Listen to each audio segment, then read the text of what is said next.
Descubre los lugares bíblicos ocultos que aún existen hoy. Un soplo de viento levanta polvo en la entrada de una cueva. Una mano humana, temblorosa o curiosa, aparta una piedra y dentro, envueltos en cuero y seda, aparecen fragmentos de pergamino que llevan palabras escritas hace 2000 años. Esa imagen es el punto de partida. La pregunta que guía este viaje: ¿son reales los lugares que la Biblia menciona? No busca una respuesta tajante, sino una exploración guiada por la arqueología, la geología y la memoria humana. A lo largo de 13 enclaves, algunos visibles sobre la tierra y otros ocultos bajo el agua o la arena, veremos cómo capas de barro, fuego y olvido han conservado relatos, nombres y, en ocasiones, pruebas que reafirman la presencia histórica de textos y ciudades antiguas. Pero también encontraremos debates abiertos, silencios difíciles y la fragilidad del patrimonio que todavía existe. Qumrán y los rollos del Mar Muerto. La palabra permanece. Isaías 48. La primera imagen. Una cueva en un acantilado cálido sobre el Mar Muerto. Al amanecer, la roca brilla con tonos ocres y la plana del desierto parece una alfombra extendida hasta lo invisible. Un pastor beduino lanza una piedra sin rumbo y al recogerla, la mira extrañado. Entre las grietas hay jarras de barro enterradas. Es 1947. Lo que saldrá de esas vasijas cambiará para siempre la manera en que se lee el Antiguo Testamento. En la Biblia, las palabras de los profetas y las leyes de la Torá forman la columna vertebral del relato de un pueblo.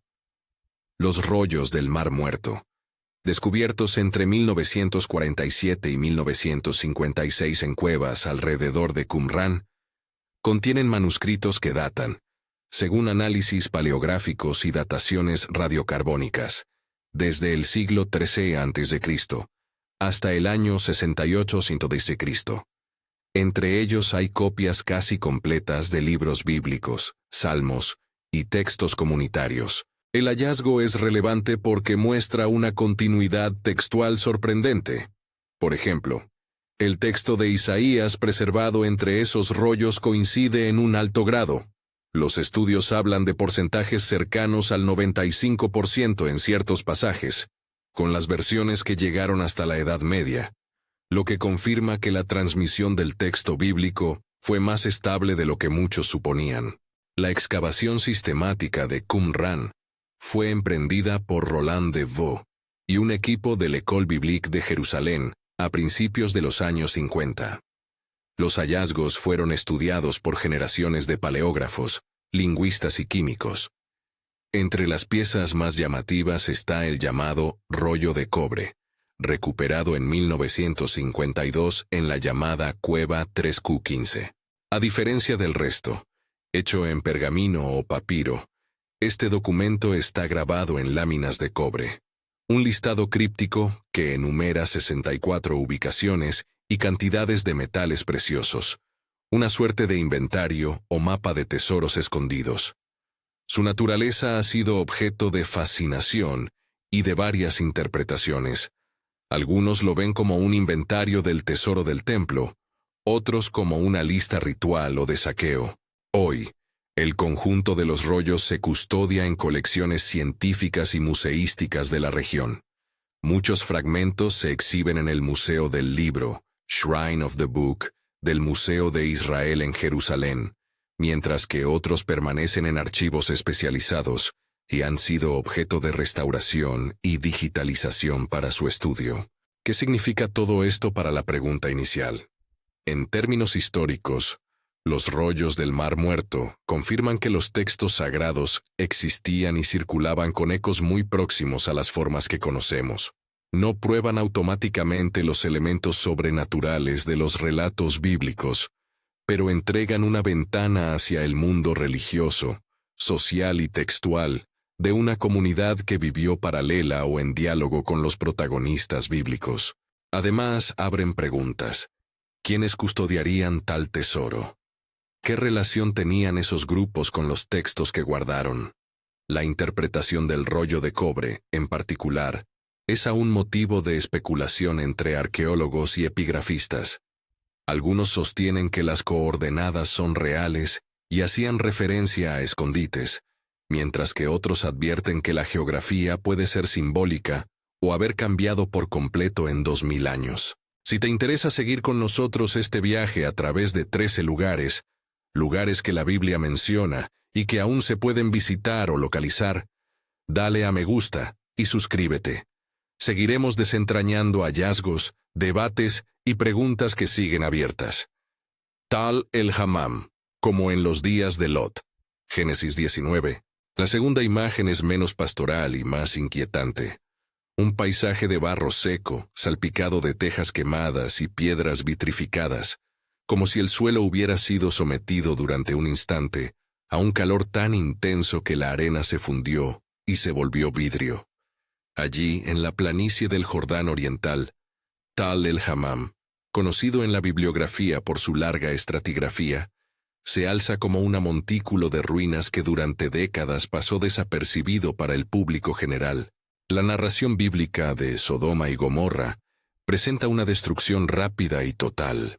En Tal el Hammam, excavaciones modernas han sacado a la luz capas arqueológicas con restos de destrucción masiva, cenizas abundantes y materiales que algunos investigadores interpretan como evidencias de un evento catastrófico. Un equipo que publicó en 2021 argumentó que algunos restos eran consistentes con un impacto extraordinario, un estallido por encima de la superficie terrestre, y propuso que Tal el Hammam podría ser identificado con la ciudad bíblica de Sodoma. El estudio, liderado por un consorcio interdisciplinar y divulgado en varios canales académicos y de divulgación, documentó capas de ceniza, vidrificación parcial de materiales y altos niveles de ciertos minerales que, según los autores, serían coherentes con un evento de alta energía. El trabajo atrajo atención mediática por la resonancia con el relato bíblico, pero también provocó críticas.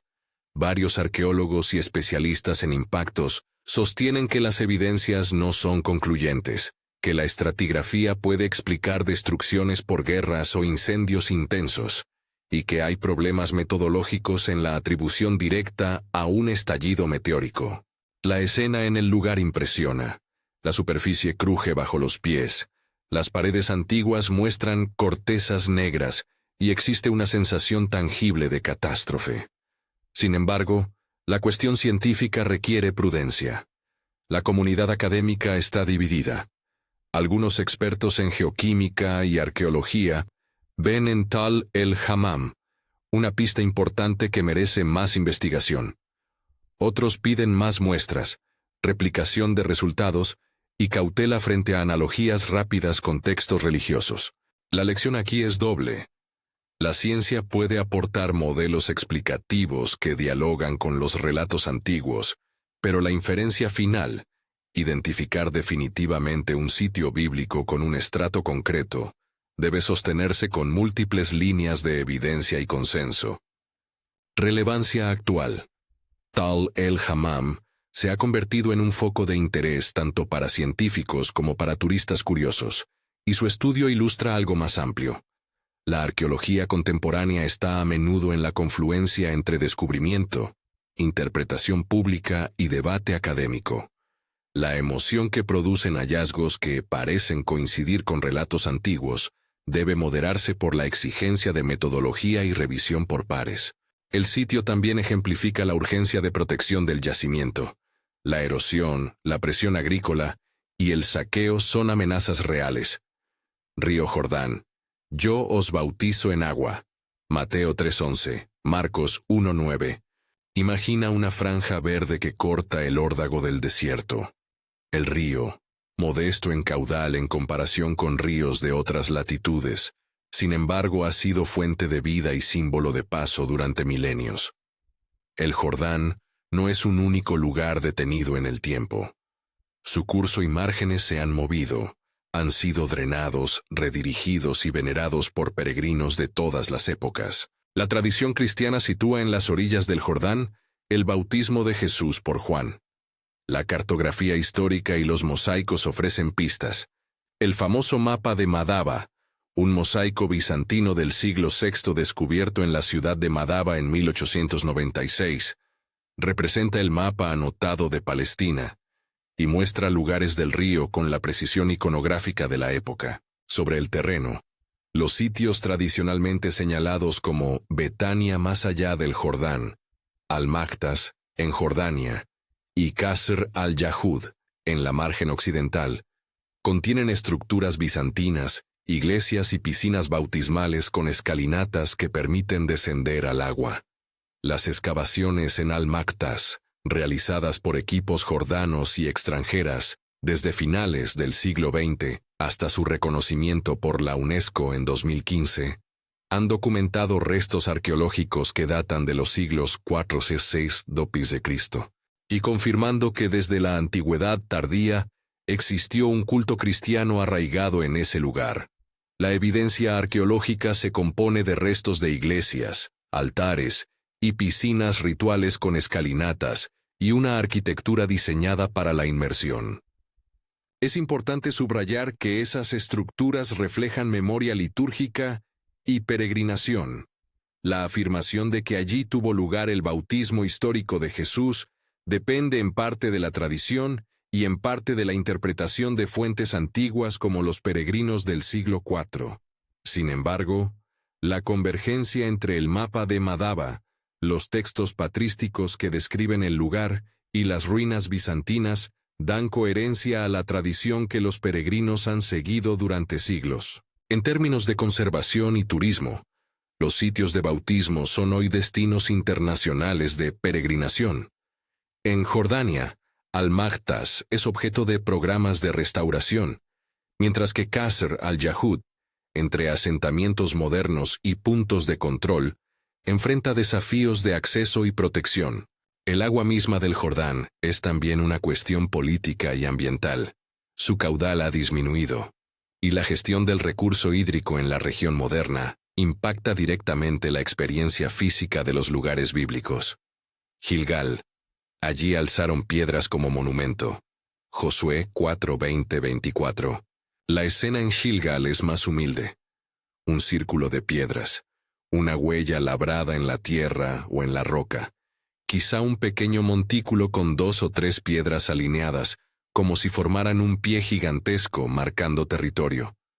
En la Biblia, Gilgal es el punto de parada tras el cruce del Jordán, un lugar de renovación y de conmemoración donde Josué hizo erigir piedras a modo de memoria. Arqueológicamente, en varias localizaciones asignadas a Gilgal, los equipos han identificado estructuras singulares, plataformas, alineamientos de piedras y configuraciones que algunos investigadores interpretan como marcadores rituales.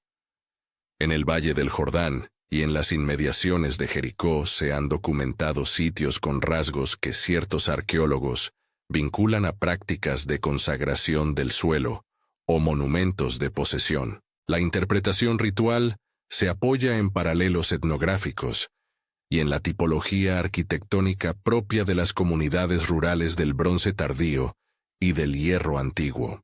Sin embargo, la identificación precisa de El Gilgal bíblico entre las posibles localizaciones es objeto de discusión. Las razones son prácticas.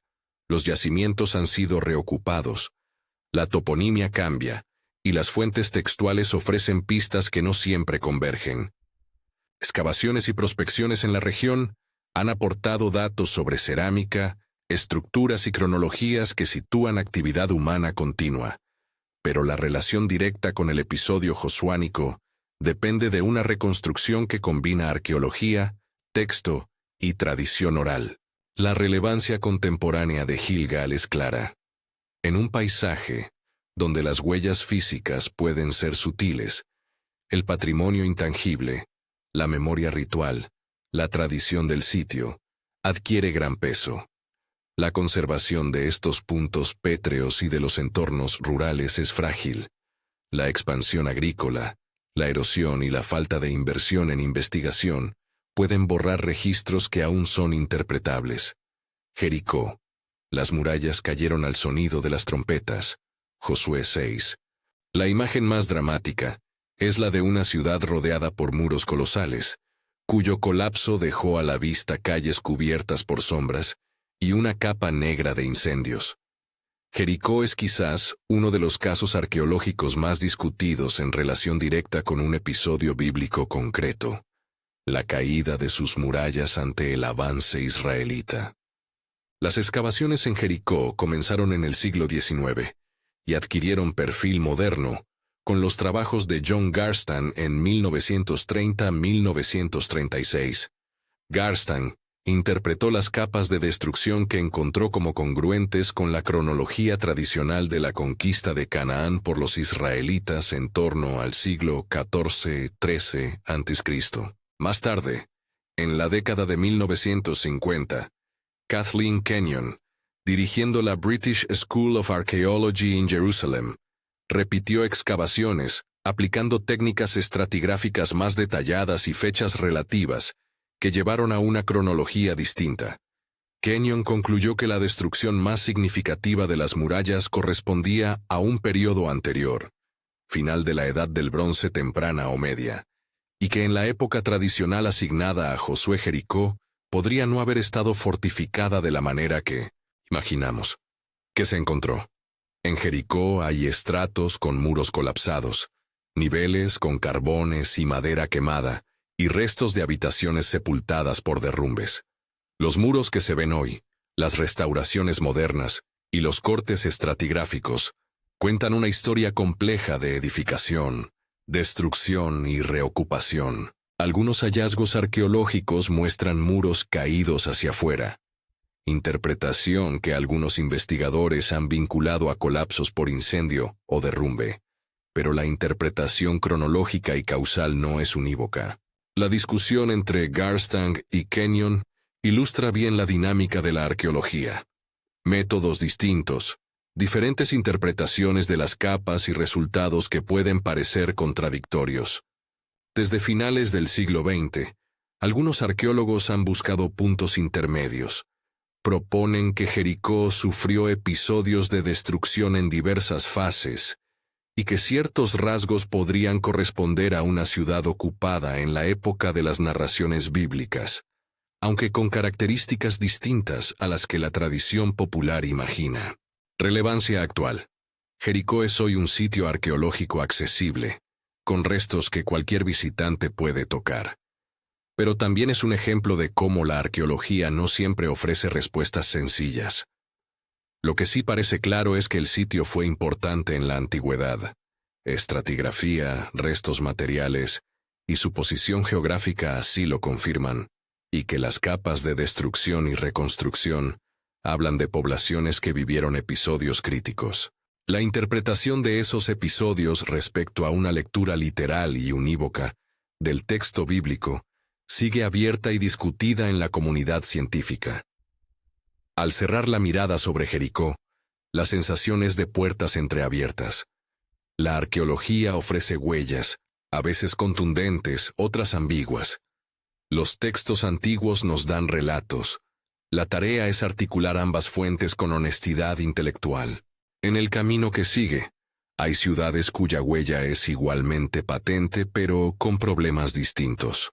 Capas superpuestas de ocupación, restos sumergidos que esperan ser sondeados con tecnología moderna, y tradiciones que resisten pese a la erosión humana y natural.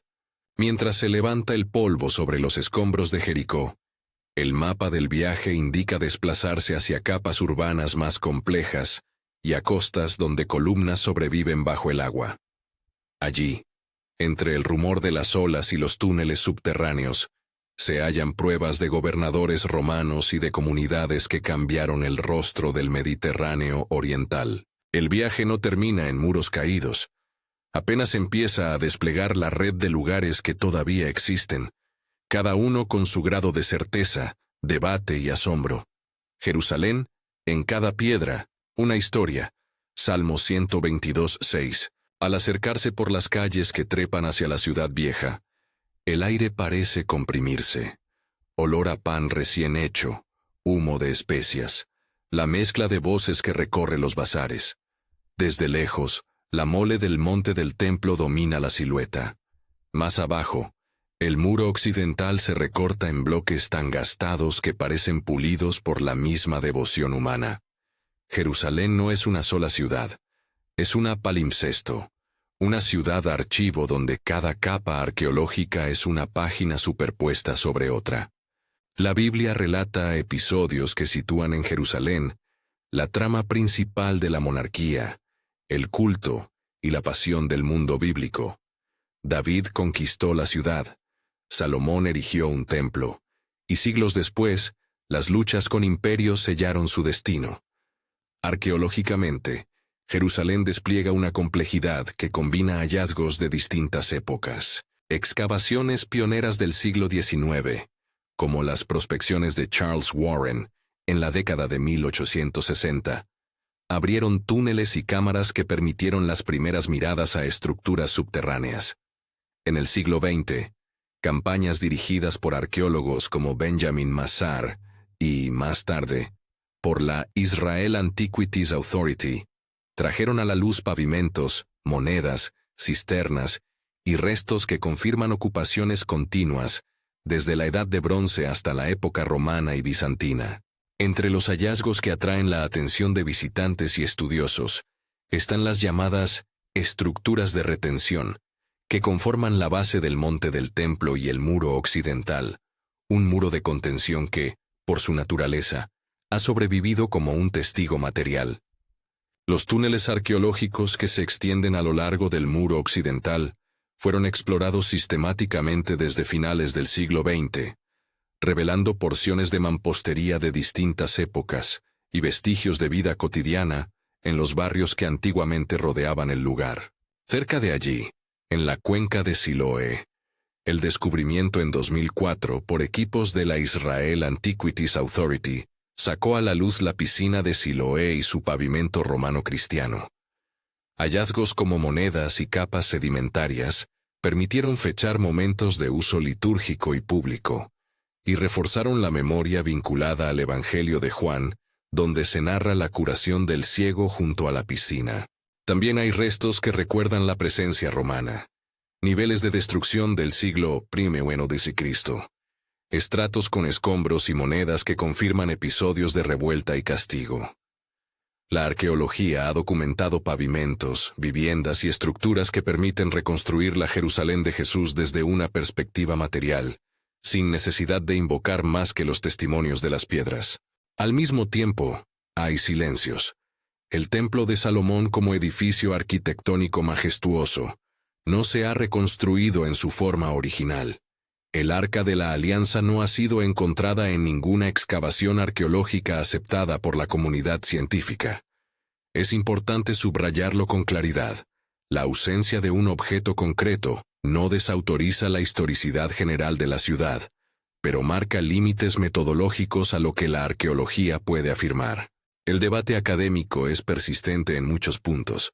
La datación precisa de ciertos muros, la identificación de barrios concretos con episodios del Antiguo Testamento o del Nuevo, y la interpretación de restos que a veces pueden leerse de formas múltiples. Investigadores de instituciones como la Universidad Hebrea de Jerusalén y equipos internacionales han publicado trabajos desde mediados del siglo XX hasta la actualidad, estableciendo cronologías basadas en estratigrafía, tipología cerámica y dataciones de monedas. Cualquier enlace directo entre un texto bíblico concreto y una estructura debe ser manejado con cuidado. Lo que la arqueología aporta son tramas de verosimilitud histórica, índices de continuidad urbana y evidencia de prácticas religiosas y sociales. Relevancia actual. Jerusalén es hoy un centro de peregrinación, investigación y también de tensiones por la superposición de memorias. El muro occidental sigue siendo un foco de oración y encuentro. Los túneles arqueológicos son visita obligada para quien quiera asomarse a las entrañas de la ciudad, y las capas de ocupación recuerdan que la memoria humana se inscribe en la piedra. La conservación es un reto permanente. La urbanización, la presión turística y las políticas urbanas requieren diálogo entre arqueólogos, comunidades locales y autoridades para proteger lo que aún queda por descubrir. Desde Jerusalén parte una lección común a todo este viaje. La historia material legitima la continuidad de la memoria, pero no sustituye la elección personal de fe. Belén. Aquí nació el Salvador. Lucas 2:7. Entrar en Belén es sentir la confluencia de lo sagrado con lo cotidiano. La gruta de la Natividad, con su mosaico centenario y sus lámparas que cuelgan en capas como constelaciones domésticas, contrasta con las calles donde el mercado late y donde la sombra de los muros modernos recuerda realidades políticas y sociales contemporáneas. La tradición que sitúa el nacimiento de Jesús en esta gruta remonta al siglo IV, cuando Santa Elena, madre del emperador Constantino, ordenó la construcción de una basílica en el sitio reconocido por los peregrinos. Las excavaciones y restauraciones posteriores han confirmado la existencia de estructuras antiguas bajo la actual iglesia, así como niveles de ocupación que datan de la época romana tardía y el periodo bizantino. Los testimonios arqueológicos son claros en cuanto a uso culto desde los siglos IV y V d.C. Restos de mosaicos, basamentos y espacios litúrgicos que coinciden con la memoria cristiana y con la información recogida por peregrinos antiguos. La Gruta de la Natividad no es solo una tradición sin soporte material. La arqueología confirma un uso cristiano temprano del espacio. Sin embargo, la complejidad del lugar en la actualidad trae otra historia menos visible. Durante el siglo XX y XXI, la comunidad cristiana de Belén ha disminuido considerablemente por motivos económicos y políticos. La construcción del muro y las restricciones de movilidad han afectado la vida local. Esta erosión demográfica tiene una dimensión patrimonial crucial. Las comunidades que custodian los ritos son también guardianas del recuerdo vivo. Perder esas comunidades supone un empobrecimiento del acervo inmaterial ligado a los lugares. La gestión de la basílica y del flujo de peregrinos ha sido objeto de acuerdos entre distintas confesiones cristianas, y la protección del sitio ha requerido intervención internacional en varias etapas. Instituciones patrimoniales y organismos de la UNESCO han resaltado la necesidad de políticas que integren conservación arquitectónica y apoyo social a las comunidades locales. La gruta, con su sencillez de roca y su intenso simbolismo, nos recuerda que algunos lugares bíblicos sobreviven a la historia como centros vivos de devoción, pero que su continuidad depende de la protección tangible e intangible. ¿Nazaret? ¿No es este el hijo del carpintero? Marcos 6:3. Nazaret ofrece una sensación distinta. La colina donde creció Jesús, ahora cubierta por casas blancas y por el perfil inconfundible de la Basílica de la Anunciación, es también un espacio doméstico donde los sonidos de la vida diaria se entrelazan con el murmullo de los peregrinos. Bajo la actual iglesia, las excavaciones han dejado a la vista restos de una aldea doméstica, estructuras de época romana y bizantina, y lo que se ha interpretado como una vivienda de tradición humilde. Investigaciones arqueológicas realizadas a mediados del siglo XX por arqueólogos, incluidos trabajos de la custodia franciscana en las décadas de 1950 y 1960, entre ellos, estudios dirigidos por el padre Bellarmino Bagatti, documentaron cerámicas, muros de casas y pozos que sugieren una ocupación continuada en épocas de Jesús y posteriores. Una pieza clave en la memoria local es el Pozo de María, un lugar de tradición que ha sido identificado en distintos puntos de la aldea, según fuentes medievales y relatos de peregrinos. La arqueología no puede probar la presencia individual de personajes bíblicos en una casa determinada, pero sí muestra la existencia de una comunidad rural con talleres, viviendas y espacios domésticos que encajan con la imagen del Nazaret evocado por los evangelios. Una localidad modesta con vida campesina y redes de vecindad. La Basílica de la Anunciación, tal como la conocemos hoy, es en gran parte una construcción moderna sobre restos más antiguos, y es un testigo de cómo la memoria cristiana se ha construido sobre capas de devoción y arquitectura. Relevancia actual. Nazaret es hoy una ciudad vivaz con población cristiana y musulmana, y su patrimonio combina sitios arqueológicos con iglesias y con un mosaico humano. La conservación de las estructuras antiguas bajo la basílica y la investigación continuada ayudan a reconstruir el entorno social del primer siglo, mientras que el diálogo interconfesional en la ciudad es también parte del relato vivo del lugar. Para quien visita Nazaret, la experiencia es doble.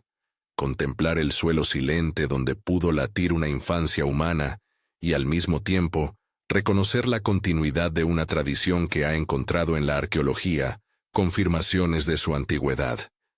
Cesarea Marítima, el puerto de la autoridad romana. Hechos 10, 25. El mar en Cesarea tiene un tono metalizado al amanecer. Columnas derruidas se asoman en orillas ahora acariciadas por olas suaves, y bajo la transparencia del agua reposan los escombros de un puerto que fue orgullo de Herodes el Grande. Cesarea Marítima fue construida como capital de la provincia romana, y heredó un urbanismo que combinó una ciudad monumental con un puerto artificial diseñado para recibir navíos de gran calado. Entre los hallazgos más significativos está la famosa inscripción de Poncio Pilato, una placa lapidaria encontrada en 1961 durante excavaciones en Cesarea, que incluye el nombre del prefecto romano y que es una de las pocas referencias arqueológicas directas a este personaje histórico. Las excavaciones terrestres y submarinas en Cesarea se intensificaron durante el siglo XX y continúan en campañas periódicas. Arqueólogos de varias instituciones, incluidas universidades israelíes y equipos internacionales, han documentado el teatro, el hipódromo y las murallas portuarias. La arqueología submarina, desarrollada desde los años 80 y 90 por equipos especializados, ha puesto al descubierto estructuras sumergidas, restos de pórticos, muelles y columnas que indican cómo respondía la ciudad a las mareas y a los terremotos.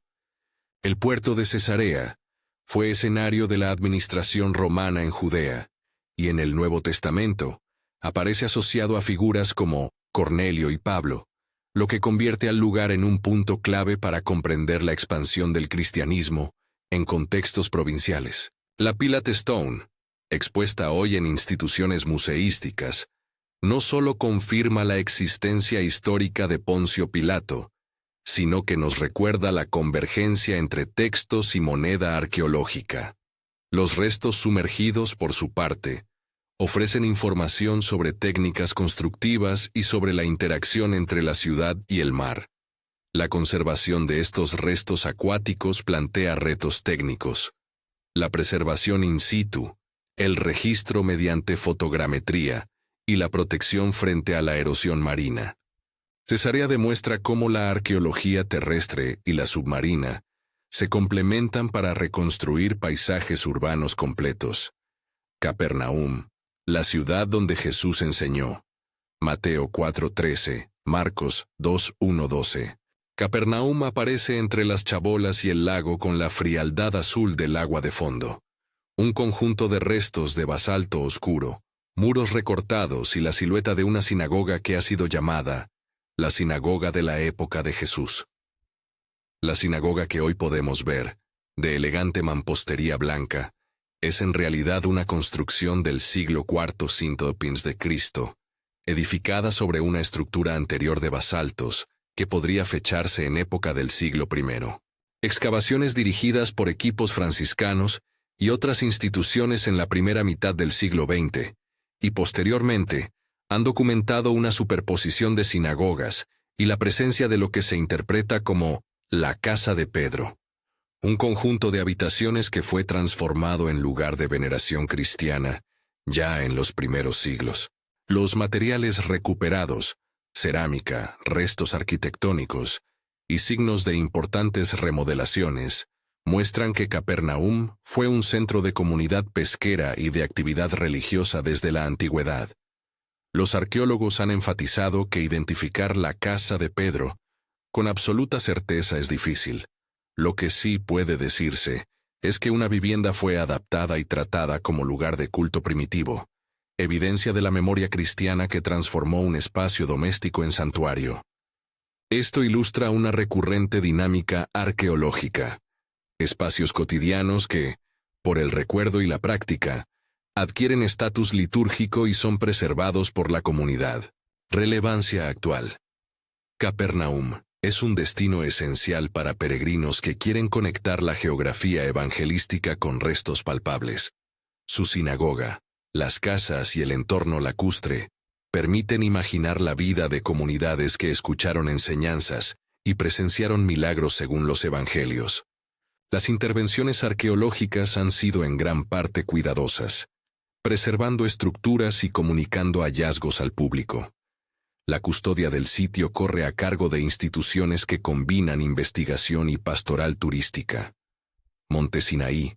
Allí habló Dios. Éxodo 19:20. El monte Sinaí es, para muchos, la cumbre del misterio. La imagen del monte envuelto en nubes, con el rumor de un pueblo expectante a sus pies, pertenece al imaginario religioso global. Tradicionalmente situado en el Jebel Musa de la península del Sinaí, el monte está coronado por el monasterio de Santa Catalina, fundado en el siglo VI por orden de Justiniano. Santa Catalina guarda manuscritos y códices valiosísimos. Entre ellos, fragmentos que configuran uno de los depósitos más antiguos de textos cristianos y patrimonios litúrgicos. Algunos hallazgos que datan de épocas muy tempranas, incluyendo parte del Codex Sinaiticus, y otros manuscritos descubiertos por la expedición de Tischendorf en el siglo XIX. La tradición identifica del Sinaí con el Jebel Musa tiene una larga historia monástica. Peregrinos y comunidades cristianas han practicado una liturgia de memoria en esas laderas durante siglos. Sin embargo, surgieron en tiempos modernos propuestas alternativas que ubican el monte Sinaí en otras montañas, como Jebel al-Laus, en Arabia Saudí. Estas hipótesis han sido impulsadas por exploradores y algunos autores de los últimos decenios, pero la mayoría de los especialistas en estudios bíblicos y arqueólogos las considera especulativa y carente de consenso, advirtiendo sobre metodologías problemáticas y lecturas anacrónicas del registro material. El monasterio de Santa Catalina, además, ha sido crucial en la conservación de manuscritos y de una comunidad monástica continua que ha custodiado la memoria del monte. En términos arqueológicos y textuales, Santa Catalina y sus colecciones son una ventana para estudiar la tradición bíblica y su transmisión cristiana. La discusión sobre la localización del monte Sinaí, por tanto, muestra la tensión entre memoria tradicional, evidencia arqueológica fragmentaria y propuestas novedosas que exigen mayor rigor científico. Babilonia. La torre que llegó al cielo. Génesis 11, Daniel 1:5. Al pensar en Babilonia, la imagen que viene es una gigantesca puerta policromada, la puerta de Ishtar, con sus relieves de animales y ladrillos vidriados, es hoy icono de una ciudad que fue capital de imperios. La excavación sistemática de Babilonia comenzó a finales del siglo XIX y principios del XX, con el trabajo del arqueólogo alemán Robert Koldewey entre 1899 y 1917. Koldewey registró muros, palacios y la famosa puerta de Ishtar. Muchas de esas piezas fueron llevadas a museos europeos, y otras permanecen en el terreno como testimonio de la magnificencia babilónica. El cilindro de Ciro, descubierto más tarde en el sitio de Babilonia y en otras ciudades del imperio persa por excavadores como Hormuzd Rassam en el siglo XIX, ofrece material documental para entender la caída de Babilonia y el pólisis de Ciro hacia los pueblos exiliados. La relación entre la Babel bíblica y la estructura urbana de Babilonia se basa en paralelos textuales y en la presencia de sigurat, grandes torres escalonadas que coronaban complejos sagrados. El célebre Etemenanki, a veces identificado con la Torre de Babel, dejó huellas que los arqueólogos intentan trazar entre escombros y descripciones antiguas. Fuentes como la Sumerian King List y registros asirios y babilónicos complementan la narración bíblica y permiten situar a personajes como Nabucodonosor II en el registro monumental. Los hallazgos epigráficos y arquitectónicos confirman que Babilonia fue centro de una cultura potente, cuyo recuerdo no se disolvió con los siglos. Relevancia actual. El patrimonio de Babilonia está sujeto a presiones contemporáneas. Excavaciones históricas y saqueos, además de ocupaciones modernas, han hecho que la conservación sea un tema urgente. Al mismo tiempo, la arqueología de Babilonia conecta directamente con el relato bíblico del exilio y del regreso. Los cilindros, los relieves y las inscripciones permiten reconstruir un horizonte político y religioso que tuvo impacto sobre las comunidades hebreas exiliadas. La lectura crítica de estas fuentes ayuda a matizar las afirmaciones. La arqueología confirma contextos y personajes, y ofrece claves para entender la interacción entre imperio y pueblos sometidos. Megido, el Valle del Gran Día, Apocalipsis 16:16, Jueces 4:5.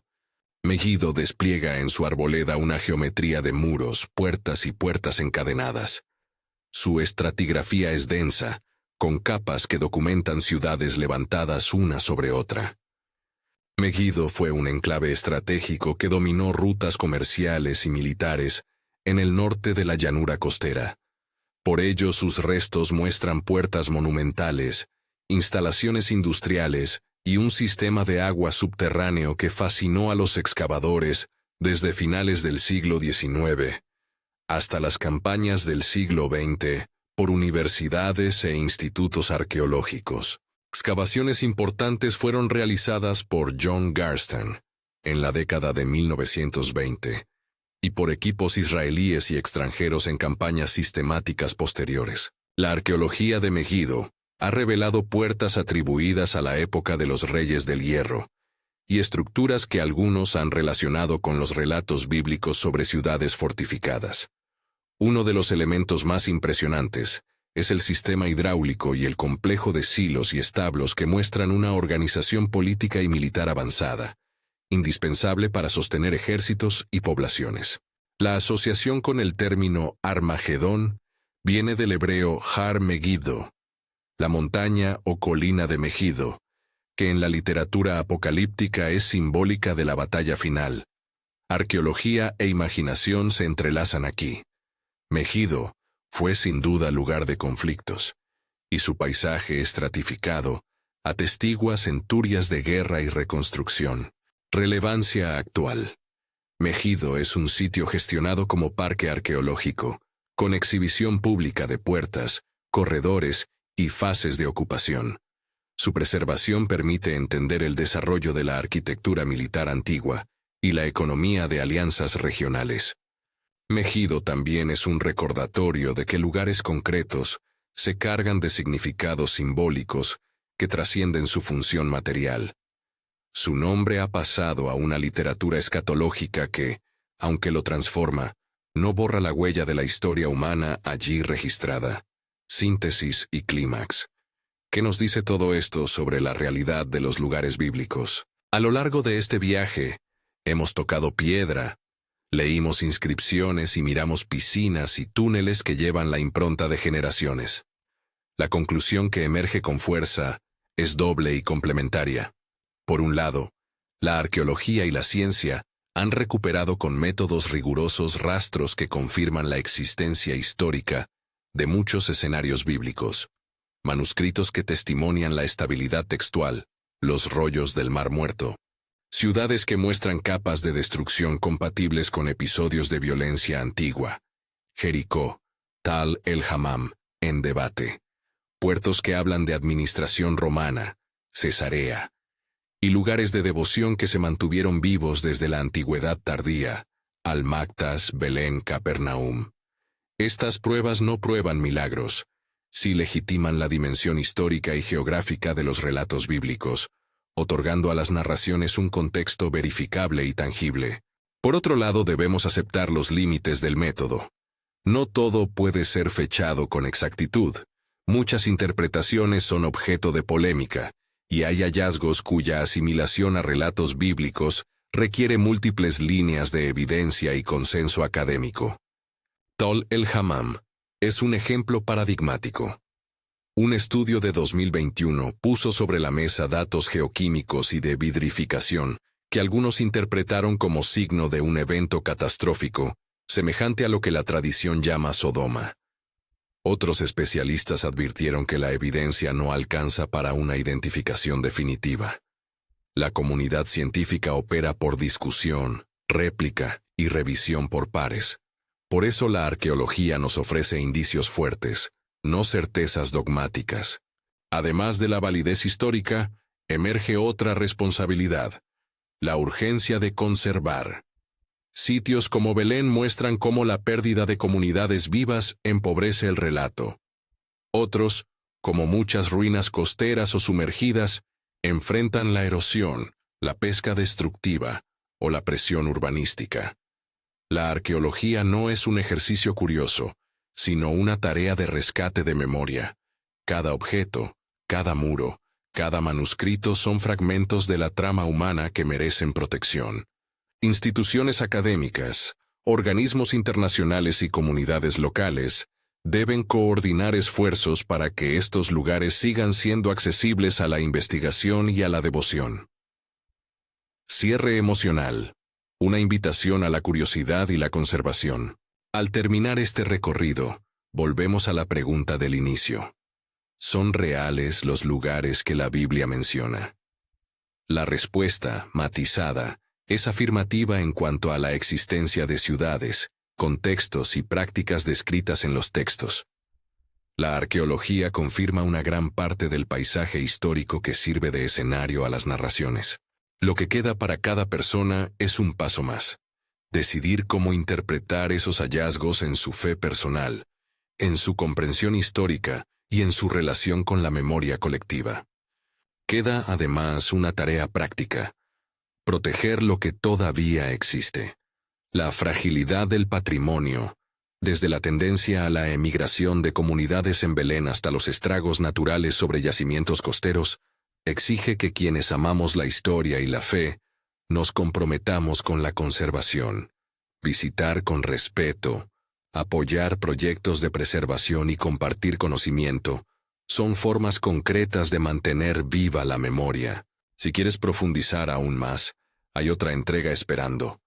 En nuestro próximo vídeo exploraremos 10 objetos vinculados a la figura de Jesús, artefactos que han cruzado siglos y que alimentan debate y devoción. No te lo pierdas. Haz clic en el vídeo recomendado ahora para seguir este viaje entre historia y fe. Que este recorrido te deje con la sensación de que, bajo la piedra y el agua, hay voces que aún susurran, y que al escucharlas, aprendemos no solo sobre el pasado, sino sobre nuestra responsabilidad para con el futuro de esos lugares. Paz y buen viaje a quien decida recorrerlos en persona.